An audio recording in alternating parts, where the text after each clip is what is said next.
Start of our webinar talking about speech therapists delivering myofunctional therapy. I'm super excited for you guys to be with me today. We tried to do this on Wednesday. We had some major technical difficulties. So thank you to all of you that bared through that one with me. That was tough. But we're excited to be back and doing this again today on Friday of Memorial Day. It's like a holiday weekend. Hope you guys are excited for the break, the 3-day break. But I'm excited to talk to you guys in a couple minutes, okay? Great. Just gonna get ourselves organized.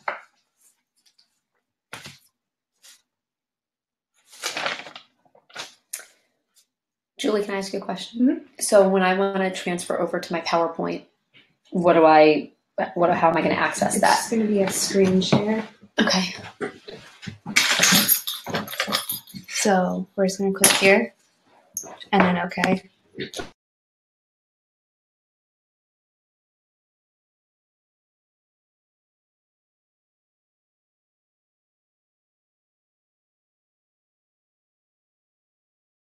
That there's always somebody to the right or the left of me that helps me through this process. This is Julie.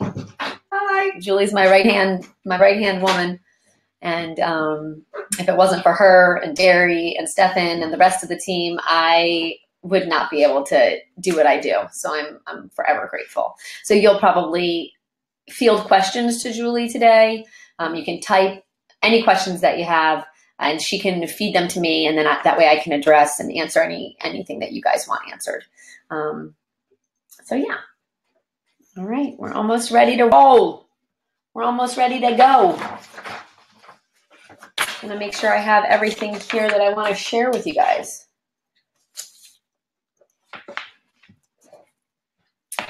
Yes, I think we are prepared. I think it's go time. It's 11 o'clock. Good morning, everybody. It's 11 o'clock here, East Coast time, here in Maryland. Thank God the sun is shining today because we've literally had like 2 weeks of rain. So I am happy, whatever, it's a nice day outside. But today, the start to a long weekend, it's fantastic. So welcome. Today what we want to talk about is we want to talk about myofunctional therapy, orofacial myofunctional therapy. I am a speech pathologist and I got trained 9 years ago, and I was in a room full of registered dental hygienists, some orthodontists, some dentists, and within the first, thanks, Julie's checking out the system while we're talking. And within the first 10 minutes of class, I was taught by Joy Moeller and Barbara Green. At that time, it was the IAOM. They are amazing. And I was so grateful because within the first 10 minutes, I just knew that this was my calling, my new niche within the field. And from that point forward, we haven't even passed stop. We just kept on going and built a business and a successful business, and then realized that, gosh, if I was one of 2 or 3 speech therapists in a room of 40 people, the speech therapist should be doing this. This isn't meant for speech therapists. And we'll talk a little bit about that today. I recently did a talk at Howard University to the first and second year orthodontic residents. So my Canva presentation is from my talk with them. So I might zip through some slides, hold off on others. The order might be a little different than I usually go with. So just bear with me. But I think it covers all the material that we want to cover today.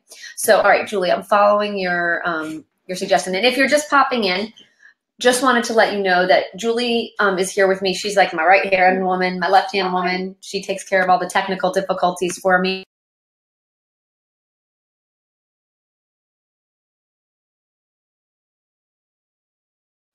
To ask any questions that you might have as we're going along. Feed them to her, type them in. She'll let me know so I can make sure that I answer any questions that you might have. So we are going to start. I think, Julie, can they see me while I talk, or is it just, are they just, okay. Just the PowerPoint. All right. I promise I won't make funny faces, but I do want you to feel free to reach out and ask questions as we go along. This first slide is just, it's really what I aim to do in my professional career. And that is to train other speech pathologists about orofacial myofunctional therapy. I am obsessed with myofunctional therapy. It has become something that's on my mind day and night. I think about my patients and clients that I treat when I'm with them and when I'm not with them. And when I'm not with them and I'm working with the other professionals that are caring for them, our conversations are about them. So my life has drastically changed from talking about speech pathology and working in the area of stroke and brain injury to orofacial myofunctional therapy and how I can impact my clients' lives with the therapy I provide. So this little girl in the back, we'll talk about her. She's my poster child, and I'll talk a lot about her and how she presented and how her life was changed by the therapy that we did. So just a little background on me. I'm a graduate of the University of Wisconsin in Madison. Go Badgers. I dual majored in communication disorders, and I had a minor in education, or dual major. Second one was education. I then came home because I was from Maryland to George Washington University. And I worked with some of the most amazing professionals, mentors that I still call friends and mentors today. I've worked in acute care, outpatient, and probably any rehab setting in the Maryland area. You ask about the hospital, I've probably been there. And I did that for the majority of my practice. I started Simon Says when I started having children. And I focused primarily on neurological disorders, so stroke and brain injury rehab, because that had been my wheelhouse. And I created and ran something called Aphasia book clubs for many years. I actually still have one book club remaining today where we meet for lunch once a month. We read our books together. They drink beer. I drink a water or soda. And then I go on and see the rest of my clients for the day. But they're more like friends than clients. And we have a blast together in our book club. I spoke about this life participation approach at ASHA a bunch of years ago. And again, I have some close mentors and friends in the field that still work in that genre. But about in 2010, I had been in my orthodontist office. I was getting braces on as an adult. And there was a kid sitting next to me who had a god awful, what I knew of at that time to call it was a tongue thrust. And he got up and left the office, and I turned to Dr. Sheehan and I said, "Dear Lord, what do you do with your tongue thrusters?" And his response was, "Well, I send them to their school speech therapist. And I hate that tongue. The tongue is like literally, I'm in battle with it through the course of their treatment."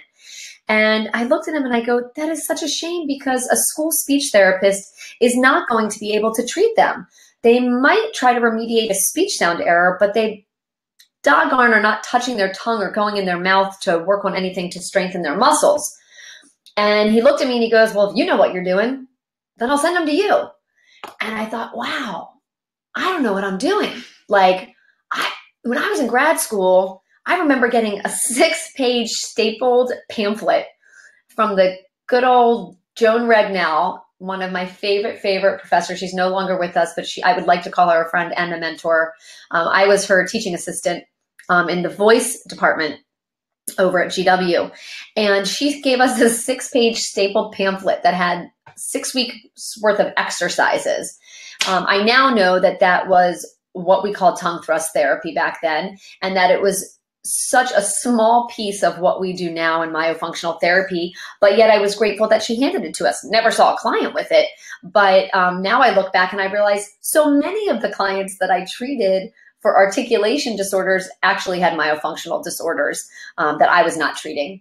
So I went to a training program in 2010 through the IAOM. Like I said, it was Joy Moeller, love her, Barbara Green. They're so knowledgeable. They were great mentors to me through this process. And then came home and I immediately started practicing and using some of these techniques that I had learned about.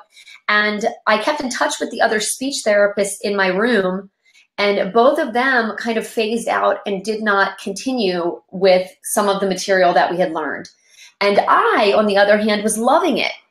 And locally, some orthodontists had heard about me, and they called me in to kind of do a lunch and learn and present to them. I didn't know what the hell I was doing, but I was excited about the prospect of coordinating my care, because I had spent so much of my practice in the hospitals being a part of an interdisciplinary team. I didn't know how to work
to go back.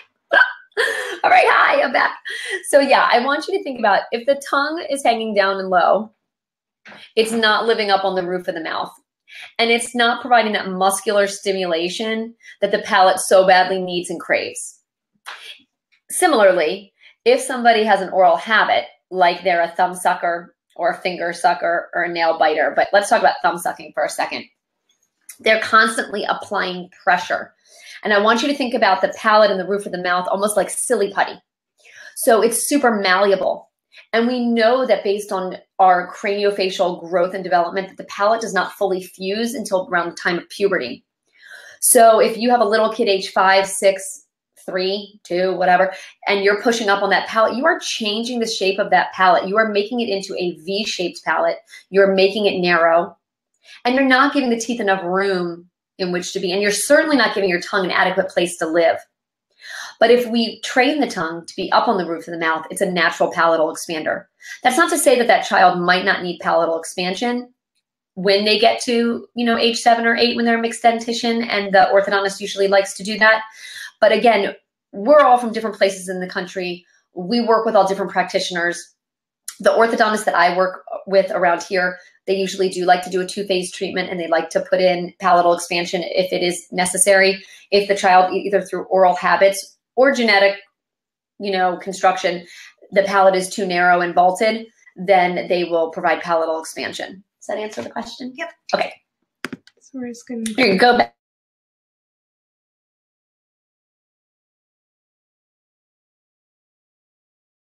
Can introduce to you some of the different appliances that they choose to use, and then I can talk to you a little bit about what maybe other functional orthodontists and dentists might use. Dr. Sheehan, who, like I said, he's the orthodontist that originally got me into this. He has this line like, anything that you use within the mouth that puts force on the teeth, it will move it. So force works. It's just a matter of finding the right force, and using the right appliance. But so back to where we were, thanks for the question. So appreciate it. That's what an orofacial myofunctional disorder is defined by right now.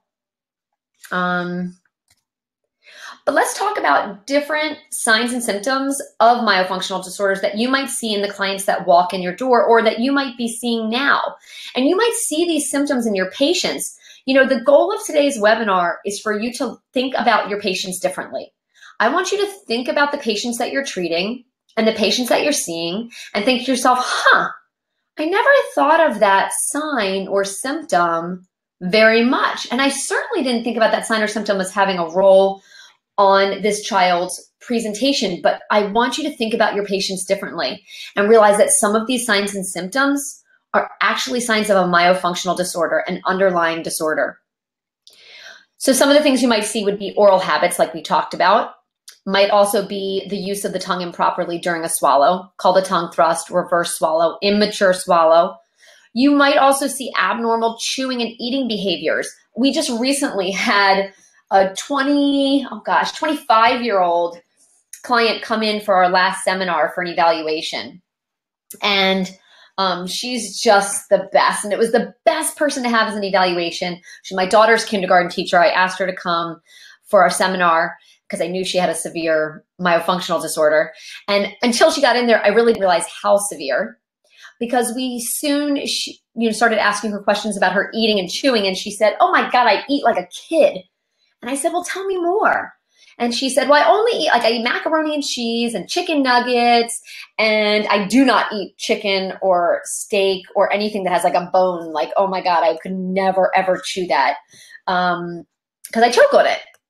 So I never, we think about our infants, into our toddlers, into our small children, into our adults, and we can all agree that it is not normal for an adult to eat macaroni and cheese and chicken nuggets to sustain their nutrition.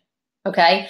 So if you don't use it, you lose it. That's the line I always use. If you don't use it, you lose it. If you don't use those chewing muscles, those mastication muscles of the jaw, of the cheek, of the face, you will lose the ability to use them.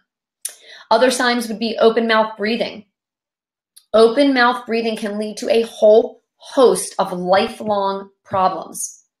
Okay. And if we just start working with our open mouth breathers after we get sign off by an ENT that they have airway patency, we are doing a huge service to that child when they're young.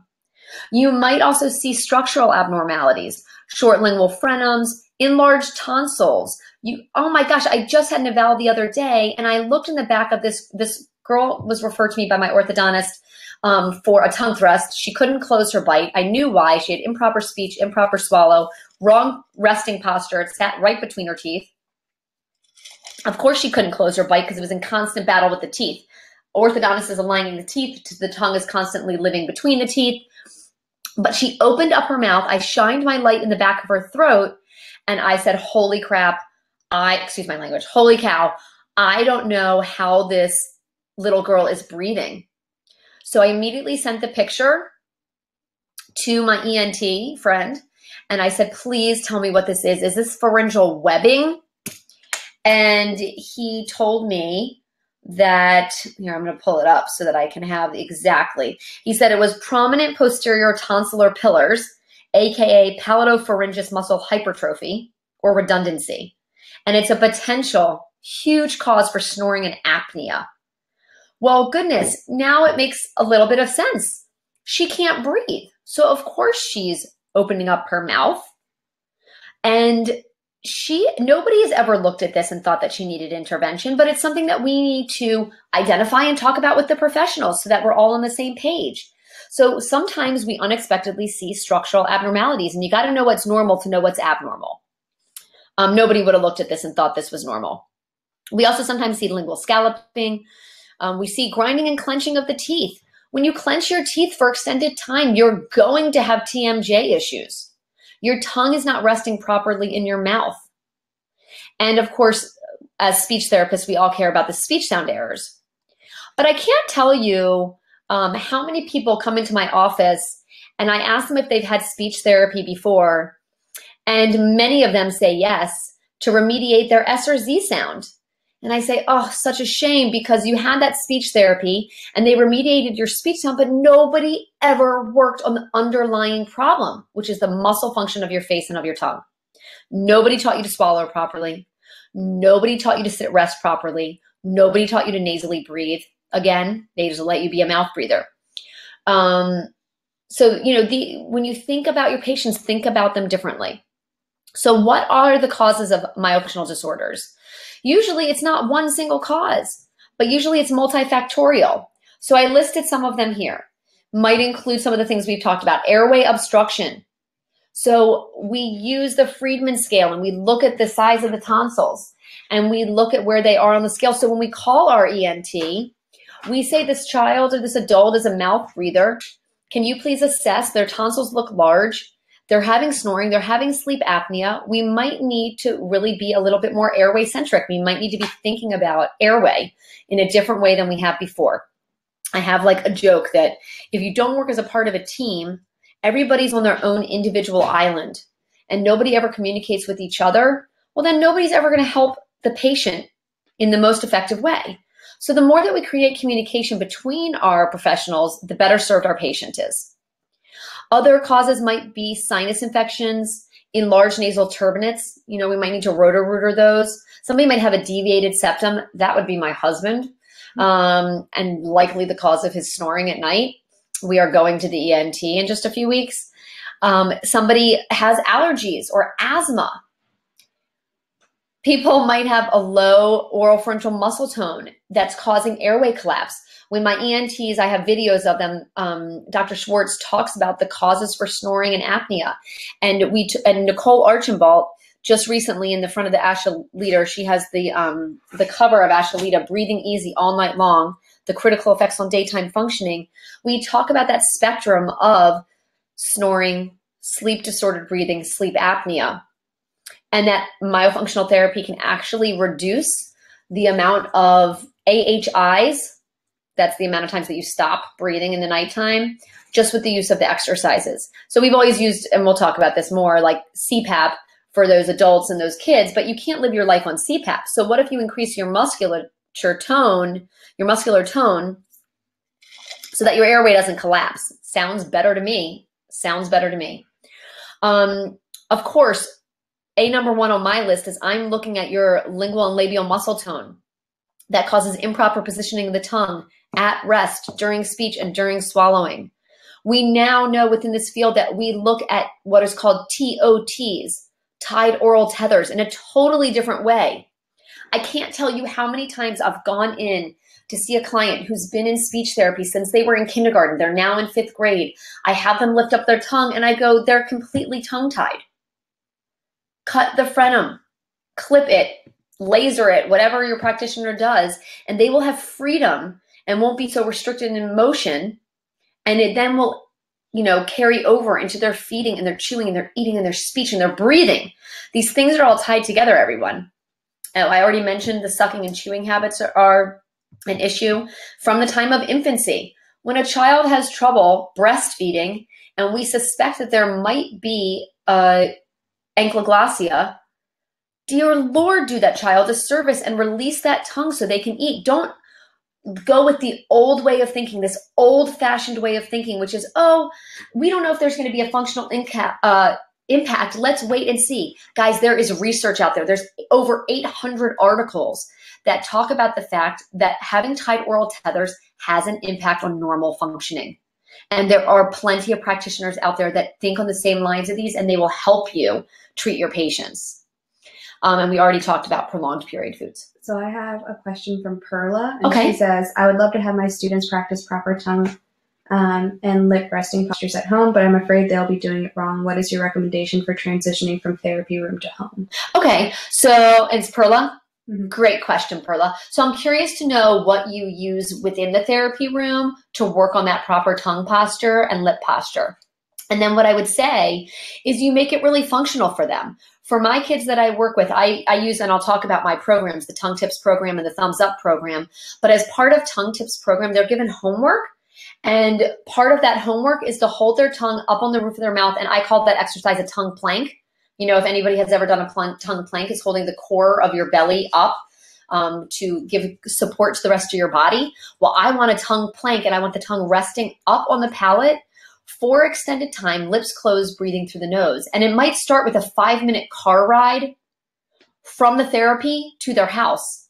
It might get longer each week and progress to when they read for 15 minutes at night, they're using a tongue plank. And then ultimately, I have one client right now, she's 23, mouth breather, tongue resting in proper positioning. And every time she walks, she's a teacher. Every time she walks her kids from the class,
his tongue resting in between his teeth. I mean, his mouth open, tongue resting in between the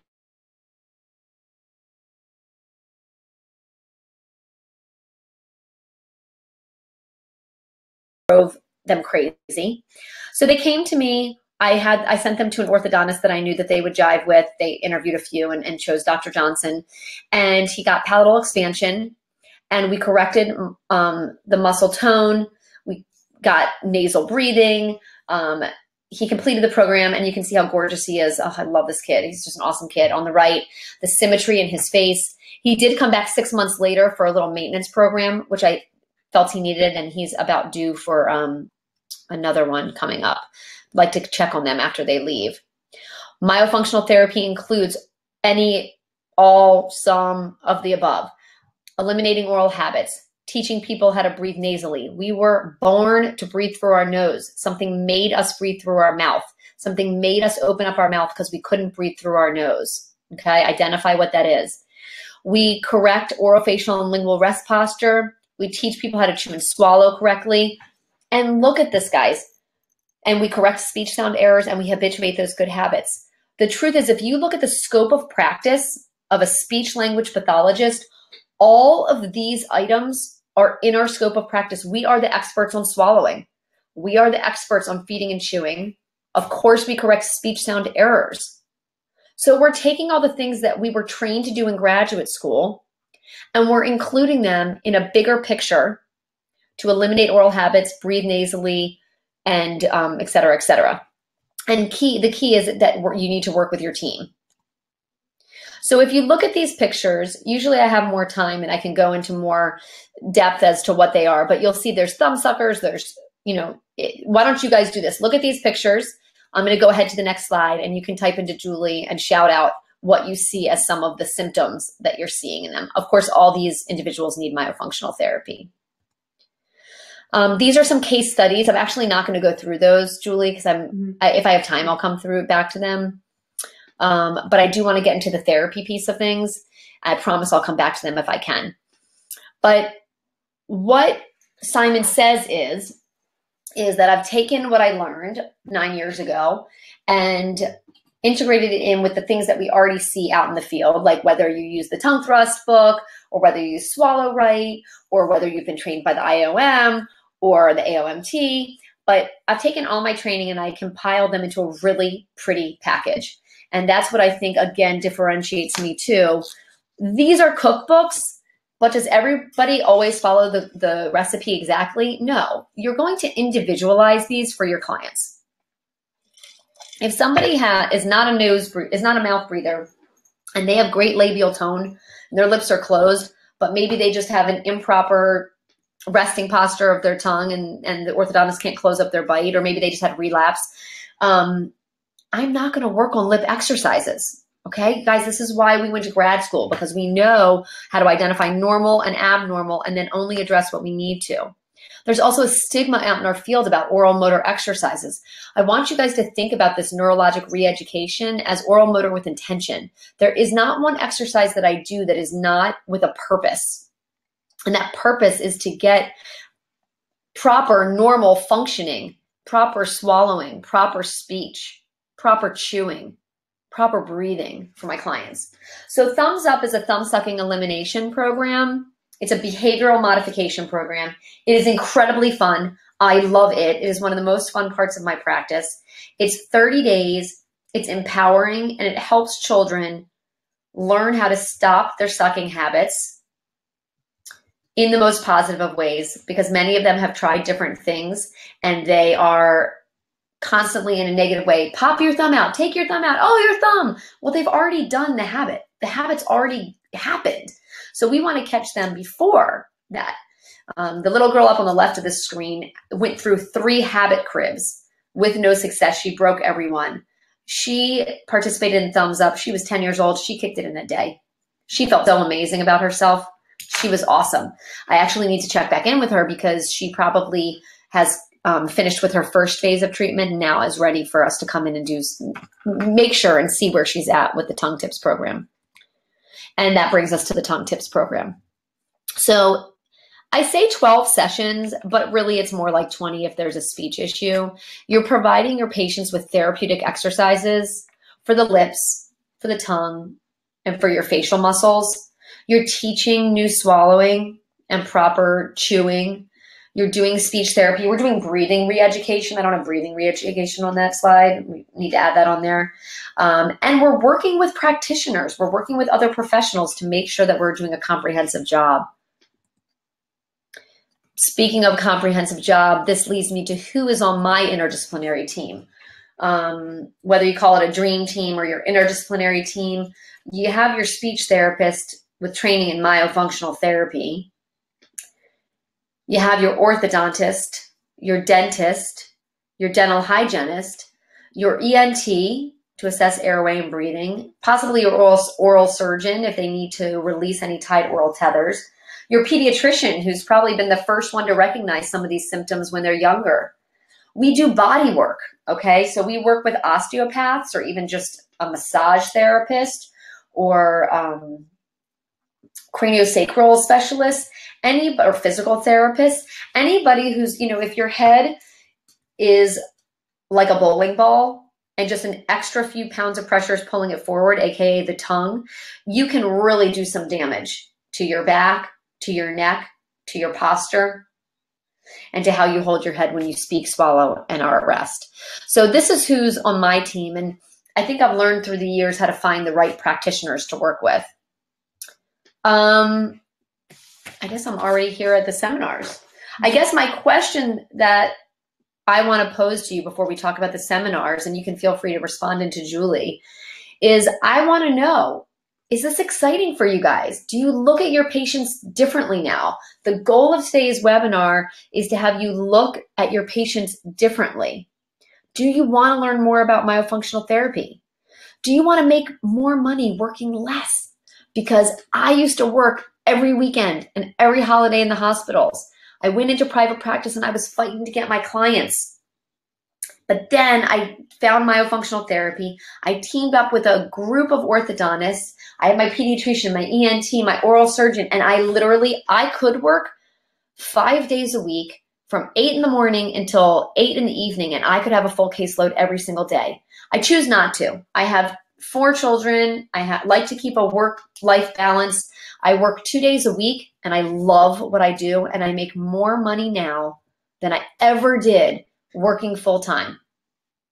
And so that makes me happy, and that works for my family, except for the days on Fridays when I'm stopping to do these webinars to teach you guys. But I want these things for you. Do you love your current job? Maybe you love your school job, but maybe you just want to make a little money on the side. Well, myofunctional therapy is the perfect opportunity to do that. And the benefit of all these desires, the benefits of all these wants is that there are opportunities to come to our seminars.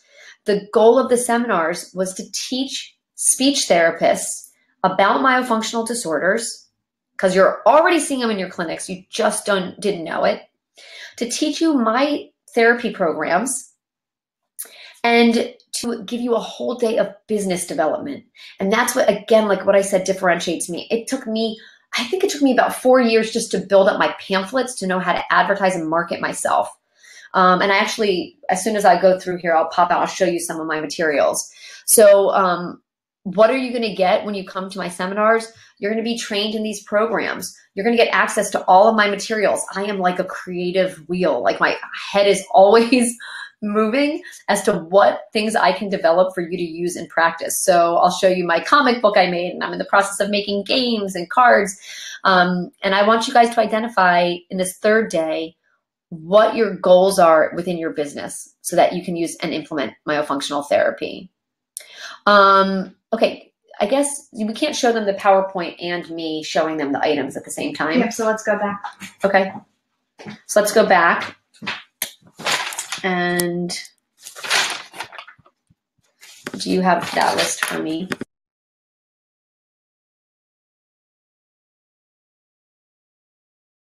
You've been staring at my PowerPoint for a really long time, but I think the important part when it comes to the seminars, hopefully you've gotten a little excited about myofunctional therapy, about the fact that as speech therapists, we're like primed and ready for this. We are primed and ready to provide this treatment. But in my seminars, you are going to get, it doesn't really look like this anymore. This was like an older version, but you're going to get a 123-page manual. And in that manual, it will tell you about myofunctional disorders, about the treatment. And then you're going to get 2 other binders. You're going to, and so these can just like sit right on your shelf. These can sit right on your shelf. And this is like my little cookbook for tongue tips. You know, the tongue tip and the tips in putting your tongue in the right spot. I like to have icons so that you always know what muscles you're working. And week by week, you will give your clients exercises to do. Of course, I have assessments, and some of them are standardized and some of them are things that I've created. Sample evals so that you can write them up. I've even taken the exercises and I've tried to put them in as many different ways and put them in different formats. That's the word I was looking for, formats.